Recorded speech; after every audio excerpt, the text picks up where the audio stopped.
We're at the Bernales Institute of Martial Arts at 2257 South and State in Salt Lake City, Utah. I'm here with Khuen Khru Will Bernales. This is my head instructor, my main primary instructor for all things stand-up, Muay Thai, Jiu-Jitsu, combat submission wrestling. I come to Khuen Khru Will. Khuen Khru Will is the state representative, Utah State representative for the Thai Boxing Association of the USA under Ajahn Chai Sursut.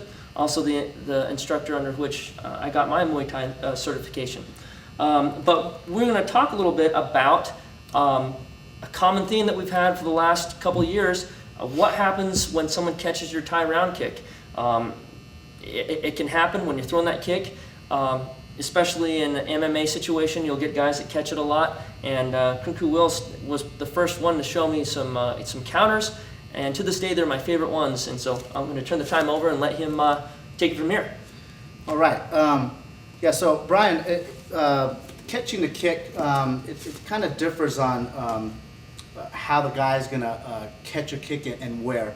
Usually, when someone catches a kick, it would either be on the more of the ankle, all right? Sometimes it's more on the calf area, okay? And then sometimes it's a little bit deeper into the bend of the knee or the crook of the knee here.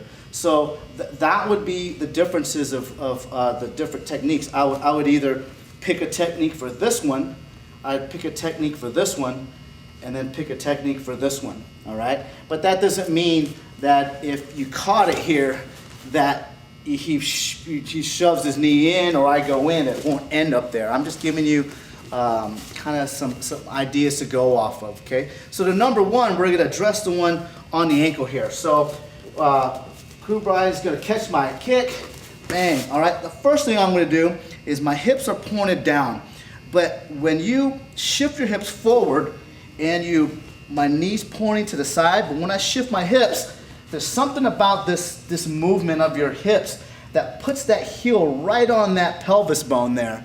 And right off that, when I feel that, I just continue on with the teep, all right? So once again, he catches it more on the ankle here. I straighten my body and just teep that in there, okay? One more time, again.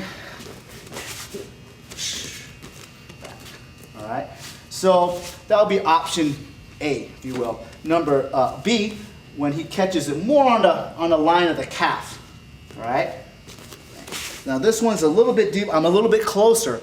So from here, I wanna grab the head for one, and I'm gonna sink my knee right into the face here, but then I'm gonna grab the head, and then I'm gonna drive my knee through. Sets up a bunch of other knees here. Okay? So again, this one maybe under the calf, maybe right on the calf, kind of in that general vicinity here. Coming back and I grab the head. Okay, I don't want to grab with both hands. I want to start off with one hand, grab the head, and I'm just going to get my knee as high as I can. Go on my tippy toes, get that nice hit on the face, and then I'm going to come down, grab the head, and I'm actually going to force my knee into his chest and force him to let go of my grip here. Okay? I remember the first time he showed it, I swear, my clavicle got green sticked. Yeah. I mean, and that was just from, it wasn't 100%. It's a really, really miserable technique, so that's be careful. A mean one. Yeah, that's it is. A mean one. So, which is why I like it. Yeah, so again, you're just driving that in, getting that force. Now, if the person grabs more into the bend of the knee or the crook of the knee, we could go to that one, but lately we've been, working a lot of MMA and how that may, go to the ground. And when someone catches your kick, usually they'll grab and they'll end up more into the guard position, all right, which is fine to get to offensive position. But for this particular one here, we've actually kind of worked different angles, and one would be more to the side, like a 90 degree, okay? So again, catches my kick, boom. So here I'm gonna grab on the side of the head and his elbow. So what I'm gonna do is I'm gonna sit almost to his 90 degree or to his side. So as I pull him down, I'm actually shifting my weight All right, and then just like any omoplata, I want to spread them out and then get him to tap this way. Okay, one more time. Good. Catches. So I can even grab the outside, but preferably more on the same side as the elbow. All right? So what I'm going to do, instead of going in front of him into the guard, I'm going to spin my seat. I'm going to spin my butt this way while my foot's going to come across his back towards his head.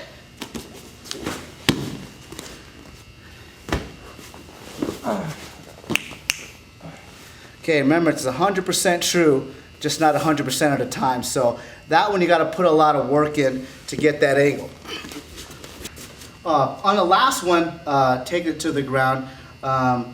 It depends again on the energy. The guy, when he grabs your kick, he could be pushing you back, he could be going for a leg lock, he could be going for some punches.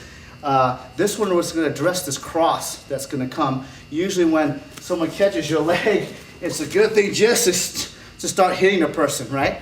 So what we're going to do here is when that cross comes, I'm just going to get it out of the way, and then my hand's going to slip to the knee. I post my left, and I'm going to swing my left, bring the knee for me, and kick him forward, which gives me this nice angle on the heel hook here. Okay, one more time. All right.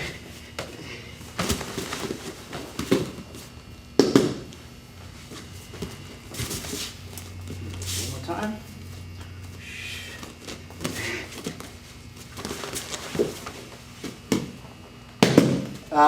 So depending on where the person grabs your leg, on the ankle, the calf, or the knee, you have a few different options there. That's awesome. I mean, that's one of the reasons why I enjoy training under Khru so much. He's always breaking things down to such a degree of detail. And again, it just even if it goes beyond the leg. I mean, hopefully by working with him over time, you just start to think differently.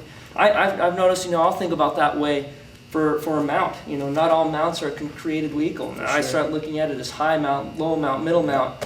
Yep. Leg control side cross, hip control side cross, waist control side cross, chest control side cross, arm control side cross, head control side cross, and it's looking at it in that fine level of detail and really making a science out of how you work.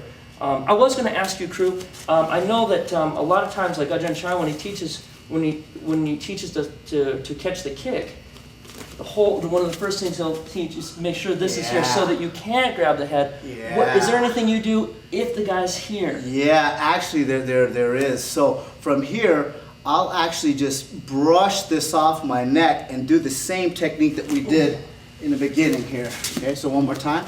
So what Brian's doing is it's a push. Because usually when you catch a kick, that shoulder's going to be pushed right away, and then he's going to kick me or take advantage of that. So what happens is, as soon as I see that, I don't necessarily want the hand to touch my shoulder.